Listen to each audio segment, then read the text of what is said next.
नमस्कार दोस्तों, just for CSC में आप सबका स्वागत है। अपने आज के इस वीडियो में हम प्राचीन भारतीय इतिहास का अध्ययन करते हुए वैदिक सभ्यता के अंतर्गत उत्तर वैदिक साहित्य का अध्ययन करेंगे। तो चलिए शुरू करते हैं आज का अपना वीडियो। वैदिक सभ्यता मतलब वैदिक सिविलाइजेशन। वैदिक काल के साहित्य के अंतर्गत अपनी पिछली वीडियो में हम वैदिक साहित्य की चर्चा कर चुके हैं। अपने आज की इस वीडियो में हम उत्तर वैदिक साहित्य के बारे में जानेंगे, जिसके अंतर्गत हम बात करेंगे वेदांत की, सूत्र की, उपवेद, षड्दर्शन, पुराण और मनुस्मृति की। उत्तर वैदिक काल का साहित्य, जिसमें सबसे पहले बात की जाएगी वेदांग की। वेदांगों की रचना वेदों के अध्ययन और उसके अभिप्राय को समझने के लिए की गई थी। मतलब कह सकते हैं कि वेदों का अर्थ समझने और वेदों में जो श्लोक, जो शुक्तियाँ हैं, उनका सही ढंग से उच्चारण करने के लिए ही वेदांगों की रचना की गई थी, जिनकी संख्या 6 है।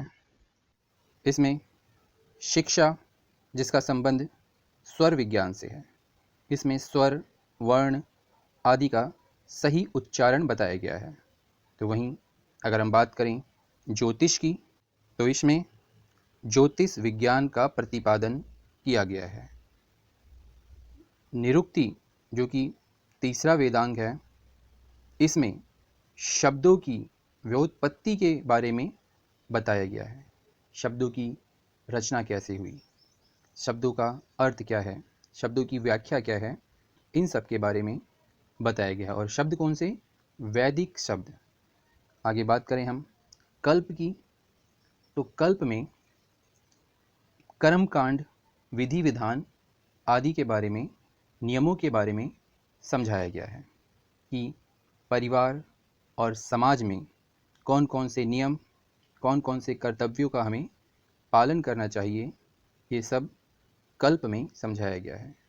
बात करें व्याकरण की, तो इसमें व्याकरण के नाम, धातु, उपसर्ग, समास आदि की चर्चा व्याकरण में की गई है। अंतिम वेदांग है छंद। तो छंदों के समुचित ज्ञान के लिए ही इसकी रचना की गई थी। आगे बढ़ते हैं और जानते हैं अगले उत्तर वैदिक साहित्य के बारे में, जिसमें नंबर आता है सूत्र का। इसकी रचना ईसा पूर्व 6वीं से 7वीं शताब्दी के आसपास की गई थी।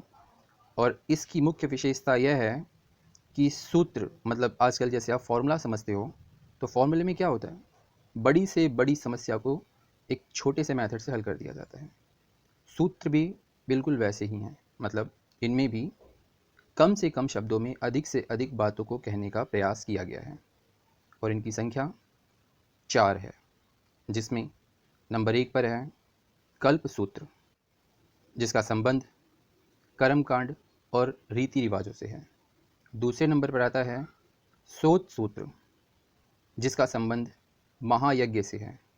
गृह सूत्र, धार्मिक और सामाजिक जीवन में गृहस्थ आश्रम में हम कैसे रह सकते हैं, इसके बारे में यहाँ बताया गया है। और अंतिम सूत्र है धर्म सूत्र, जिसमें धर्म अथवा विधियों के बारे में नियमों का उल्लेख किया गया है। सूत्र सूत्र से ही संबंधित एक अन्य सूत्र है शुल्व सूत्र, जिसमें बलि देवी और अग्नि देवी के परिणाम और उनकी रचना की चर्चा की गई है। चलिए अब हम जानते हैं उपवेदों के बारे में। तो प्रत्येक वेद का एक एक उपवेद है, जिसमें ऋग्वेद का आयुर्वेद, यजुर्वेद का धनुर्वेद, सामवेद का गंधर्ववेद और अथर्ववेद का शिल्पवेद उपवेद है। बात करें इनके विषय या सब्जेक्ट की, तो ऋग्वेद का जो उपवेद आयुर्वेद है, इसका संबंध है आयुष, मेडिकल साइंस से।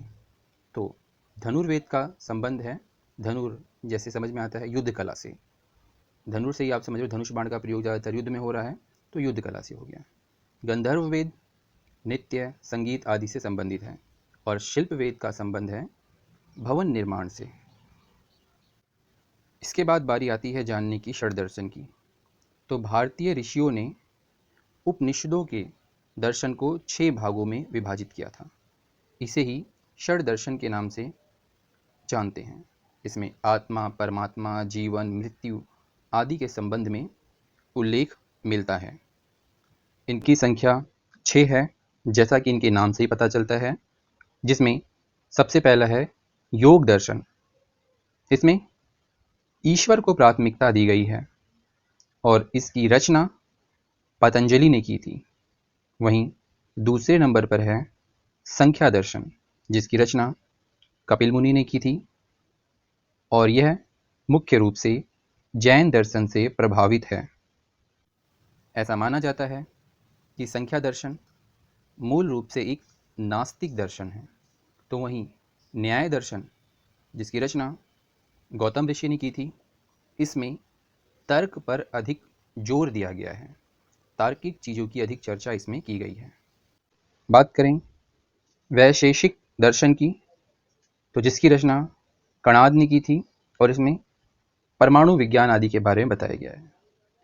पूर्वी मीमांसा, जिसकी रचना जैमिनी महोदय ने की थी, इसमें वेदों की प्रतिष्ठा तथा उसके अनुष्ठानिक कर्मकांडों का उल्लेख किया गया है।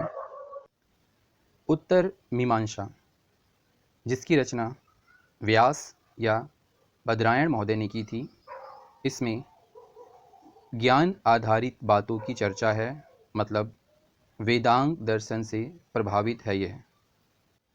फिर बात आती है पुराणों की। पुराण का शाब्दिक अर्थ होता है पुरानी कहानी।